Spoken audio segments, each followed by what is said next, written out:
He's not grabbing anything, not yet.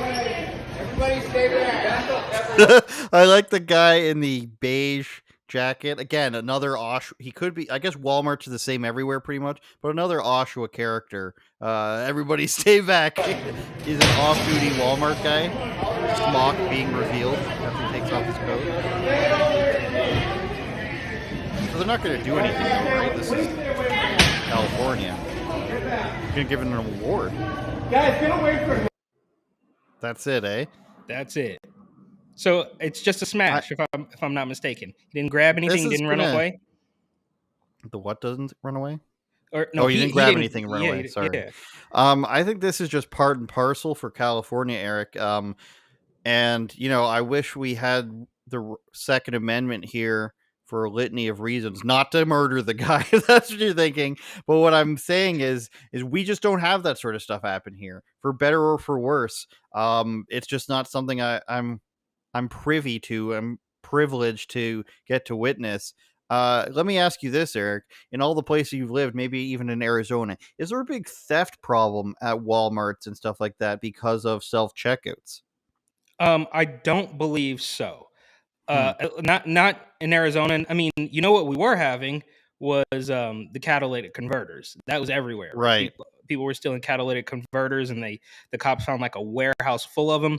But I don't think, and I've seen this just from my recent trip to the East Coast, where I told you, and I didn't take any pictures or any videos, which I should have, but hindsight's 2020. Before the footage went viral of the Target in San Francisco, where everything is behind glass and you can't shop, you literally have to get an employee to walk you around the whole store to buy a handful of things. It's very different. I mean, they have toothpaste, deodorant, just regular stuff. I mean, we're not talking like, what would typically be behind glass? I guess makeup stuff. For whatever reason, I guess chicks steal makeup and yes, that is a hair very products. teenage girl thing to do. Yeah. You've got your jewelry, makeup, watches. But yeah, you don't even video have games. Okay, video games I think are always going to be behind, but even a little thing, right? Like in a Walgreens or a CVS, a little drugstore, you have like the little cheap little sunglasses or cheap little reading glasses that'll have like these giant, sensors on them in San Francisco or in New York, and they don't here. It's just the little things too that you just kind of notice is like people are living with a little bit more freedom, right? And not that this perhaps is apples to oranges, but it almost reminds me of like the parking structure, right? When you're in San Francisco or New York, anywhere you park your car, you have to read 5 signs with the hours, the times, the arrows, this, that, and the other. And then when you're in Arizona, you just park the car, and you almost feel guilty. You're like, wait, is it cool to park here? There's no signs. There's no, like, is my car gonna get towed? That's almost how it is in the store. It's like, wait, so I don't have to get an employee to buy a can of spray paint. I don't have to get an employee to buy mascara. I don't have to get an employee to pick up a 2-pack of deodorant. It's like, is everything okay? But because in those other places, they're so on edge. So they clearly have the problem.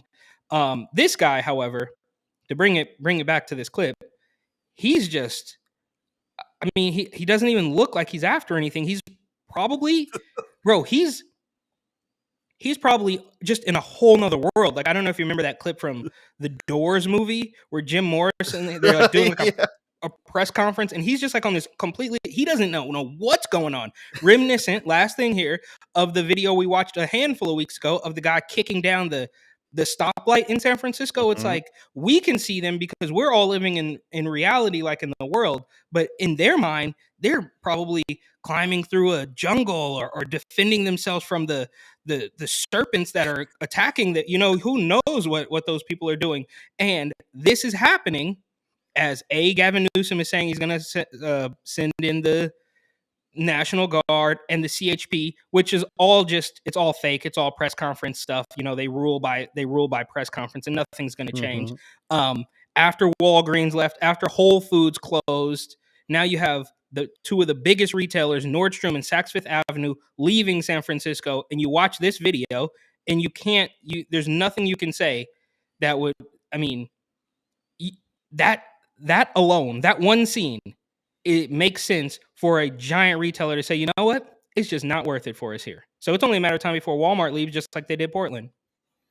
And I don't see how it's sustainable when I see those videos with everything behind the glass. What happens when it gets busy? You have 50 people standing in the aisles asking for you to open stuff, and it's going to happen at different times. I don't see how that's sustainable at all. They might as well sell and close the locations. Not that anyone's going to buy them. I don't know how that works out.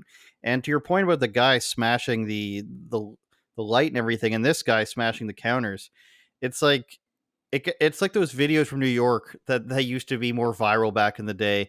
Stepping over this homeless person. It's like people get conditioned to a point where that stuff is normal, and it reminds me of people like the lovely Seth Rogen saying, "Getting your car broken into is just it's a City life. crossover between the former mayor of London, or is he still the mayor? It's part and parcel of being in London is a knife attack. It's part and parcel of getting your window smashed with one of those little Antifa loving things, punctures on the streets of San Francisco, I guess. But yeah, all in all here, Eric, I think we can agree that all Walmarts are the same. Straight out And, Juice World. Turn it up, Jordan.